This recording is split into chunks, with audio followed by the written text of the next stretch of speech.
Assembly سے مستعفی ہو چکے اور آپ کے علم میں ہے کہ جب سازش کے بعد مداخلت کے ذریعے ہماری حکومت کو ایک ووٹ آف نو کانفیڈنس کے ذریعے فارغ کیا گیا اور ایک امپورٹڈ حکومت مسلط کی گئی تو تحریک انصاف نے اس نظام سے اور اس پارلیمان سے لا تعلق ہونے کا فیصلہ کیا۔ اسمبلی کے فلور پر میں نے as deputy parliamentary leader party کا فیصلہ پیش کیا کہ ہم سب ایم این ایز قومی اسمبلی سے مستعفی ہو رہے ہیں۔ اس کے بعد ہم نے من جملہ اپنے استعفے اس وقت کے جو ہمارے ڈپٹی اسپیکر تھے قاسم سوری صاحب ان کو پیش کر دیے۔ قاسم سوری صاحب نے ہم سے استعفے ریسیو کرنے کے بعد اپنے دفتر کو احکامات جاری کیے کہ یہ منظور کر لیے جائیں اور آگے فارورڈ کر دیے جائیں الیکشن کمیشن کو۔ باوجود ایسا نہ ہو سکا اور گورنمنٹ نے اور موجودہ اسپیکر نے راجہ پرویز اختر صاحب نے حکومت کی ایما پر ایک ہماری نظر میں ایک غیر قانونی اور آئین سے ہٹ کر ایک فیصلہ کیا اور ہمارے استعفوں کی امپلیمنٹیشن جو ہے اور ان کی منظوری ہے اس میں سلیکٹیوٹی کا مظاہرہ کیا۔ 123 استعفے ہم نے پیش کیے، چن کر ان میں سے 11 حلقوں کا انتخاب کیا گیا اور وہ سلیکٹیو منظوری کی گئی۔ جب ایک اصولی موقف تھا اور اس اصولی موقف پر ہم نے سب نے استعفیٰ دیا تھا تو اگر الیکشن ہونے تھے تو سبھی کے ہوتے یا کسی کا نہ ہوتا، لیکن یہ سلیکٹیو اپلیکیبلٹی جو ہے وہ سیاسی مقاصد کے لیے اس کو استعمال کیا گیا۔ بہرنو اس پہ بھی آپ نے دیکھا کہ جب عمران خان صاحب گئے، لوگوں نے جانتے ہوئے کہ وہ اسمبلی سے لا تعلق ہیں اور آئیں گے بھی نہیں، مینڈیٹ انہی کو دیا اور جو پی ڈی ایم کے کینڈیڈیٹ سے انہیں بالعموم شکست ہوئی اور 75% سیٹیں جو ہیں ضمنی انتخابات میں تحریک انصاف کو حاصل ہوئیں۔ اب تحریک انصاف نے فیصلہ کیا ہے کہ ہم تو اپنا فیصلہ کر چکے ہیں، ایک مرتبہ پھر ہم اس فیصلے کو عملی جامہ پہنانے کے لیے تیار ہیں۔ چنانچہ عمران خان صاحب سے میں نے یہ خط شیئر کیا ہے اور انہوں نے اس کی منظوری دے دی ہے اور میں اس پہ دستخط کر رہا ہوں، دستخط کر دیے ہیں کہ میرے دستخطوں کے ساتھ یہ خط میں بھیج رہا ہوں as vice chairman of P T I اور ڈپٹی پارلیمانی لیڈر پاکستان تحریک انصاف کے، کہ میں اسپیکر صاحب کو بھیج رہا ہوں کہ ہمیں وہ وقت دیں، ہمیں وہ بلائیں تاکہ ہم اجتماعی طور پر ان کے سامنے پیش ہو سکیں اور اپنے استعفوں کا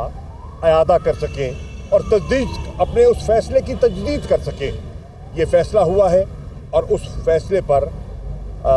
خان صاحب نے کہا کہ اس کا اعلان کر دیا جائے اور اس کو عملی جامہ پہنانے کے لیے میں آپ کی خدمت میں حاضر ہوا ہوں۔ اس کی جو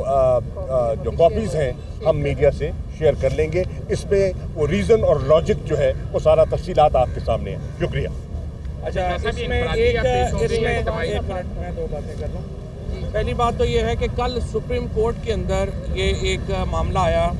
اور میں سمجھتا ہوں کہ سپریم کورٹ سے غلط بیانی کی گئی حکومت کی طرف سے اور کہا گیا کہ پی ٹی آئی کے اراکین جو ہیں وہ استعفیٰ دے چکے ہیں لیکن تنخواہیں لے رہے ہیں۔ حقیقت یہ ہے کہ ہمیں اپریل کے بعد سے تحریک انصاف کے کسی رکن کو تنخواہ نہیں ملی ہے اور اب مجھے شک ہو گیا البتہ، اور شاہ صاحب سے میں درخواست کروں گا کہ اس کو ذرا چیک کروا لیں کہ یہ تو نہیں کہ ہمارے نام پہ تنخواہیں نکال کے خود کھا گئے ہوں، کیونکہ حکومت میں بھی تو سارے مہا کلاکار بیٹھے ہوئے ہیں۔ ہمیں کوئی پتہ نہیں ہے کہ یہ فورن ٹرپس جو ہیں ہمارے پیسوں سے ہو رہے ہوں، ہمیں بھی نہ مل رہی ہوں اور پتہ لگے کہ یہ ہے۔ دیکھیں، دوسرا بات یہ ہے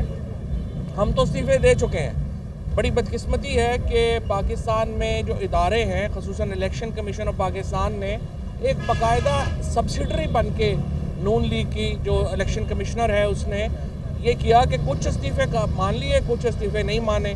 ہم تو تمام نشستوں سے استعفے دے چکے ہیں, لہٰذا ہم کہتے ہیں ان کو فوری طور پہ مانا جائے اور ان کے اوپر الیکشن کروائے جائیں. اب بھی ہم اسپیکر صاحب کو, چونکہ سپریم کورٹ کے پاس کیس ہے, دوبارہ میں سپریم کورٹ کو کہنا چاہ رہا ہوں کہ آپ کی تسلی کے لیے, چونکہ آپ نے کہا تھا اسپیکر صاحب کو, آج شاہ محمود قریشی صاحب نے دوبارہ لکھ دیا ہے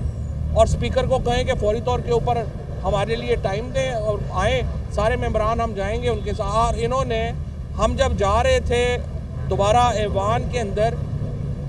اجتماعی استعفے دینے کے لیے, ان کو پتہ چلا انہوں نے وہ جو اپنا اجلاس ہے وہی ملتوی کر دیا.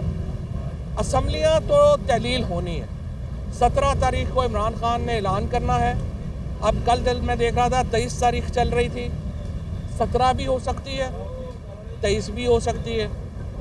اور یہ عمران خان فیصلہ کر لیں گے کہ کب جو ہے وہ اسمبلیاں تحلیل ہونی ہے. ملک 70% ملک الیکشن کی طرف جائے گا. ہم نے پوری کوشش کی اور اب بھی ہم کر رہے ہیں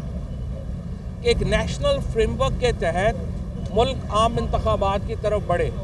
آج لارج اسکیل مینوفیکچرنگ کے آپ کے سامنے جو رزلٹس آئے ہیں وہ آپ نے دیکھ لیے ہیں.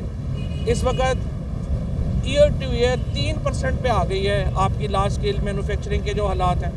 اس کے بعد جو آپ کی معیشت ہے وہ آپ 7.5 لاکھ پاکستان چھوڑ کے چلا گیا ہے ان 10 مہینوں میں, اور اس کے بعد اور اس میں سے 2 لاکھ وہ ہے جو ڈاکٹر اور انجینئر ہے اور آئی ٹی ایکسپرٹ ہے. اگر 2-3 سال ملک میں یہی حالات رہے تو پاکستان میں تو مکمل برین ڈرین ہو جائے گا. یہ شہباز شریف, نواز شریف, انہوں نے اپنے بھی سارے پیسے باہر لگا دیے ہیں, اب پاکستان کے بچے بھی سارے جو ہیں وہ باہر جا رہے ہیں. لہٰذا پاکستان میں کوئی حل نہیں ہے اس کے علاوہ کہ ملک میں عام انتخابات کی طرف جایا جائے. عام انتخابات میں ہم نے پوری کوشش کر لی ہے. ہم نے حکومت کو بھی کہا ہے, ہم نے تمام جو متعلقہ مقتدر حلقے ہیں ان کو بھی ہم نے اپیل کی ہے, لیکن چونکہ پاکستان میں وہ کہتے ہیں نہ جنبش, نہ زمین جنبش, نہ جنبش گل محمد کا ماحول چل رہا ہے, تو اس لیے ہم نے فیصلہ کیا ہے کہ ہم آگے بڑھیں گے اور اب یہ اسمبلیاں تحلیل ہوں گی اور 70% پاکستان الیکشن کی طرف جائے گا.